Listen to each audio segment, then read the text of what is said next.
Vote দেওয়ার সময়, vote চুরি করার সময়,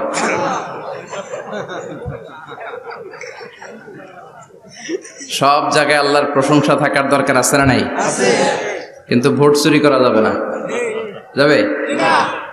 ভোট হচ্ছে আল্লাহর পক্ষ থেকে অনেক বড় একটা আমানত। আর আমানতের ব্যাপারে in the day of judgement, কিয়ামতের কঠিন দিনে আপনাকে জিজ্ঞেস করবে কে? আল্লাহ। কুল্লুকুম রাঈন ওয়া কুল্লুকুম মাসউলুন আন রাইয়াতিহি। তোমরা প্রত্যেকে দায়িত্বশীল, আর তোমাদের প্রত্যেকের দায়িত্বের ব্যাপারে জিজ্ঞেস করা হবে। চিৎকার করে বলেন ঠিক কি না? এজন্য আমার ভোট আমি দেব, যাকে খুশি তাকে দেব এমনটা না, সৎ লোক দেখে দেব। ঠিক কি না? আমার ভোট আমি দেব, ইসলাম প্রিয় লোক দেখে দেব, যারা ইসলামের পক্ষে থাকে, যারা জনগণের বন্ধু, যারা দেশের টাকা বিদেশে পাচার করে না,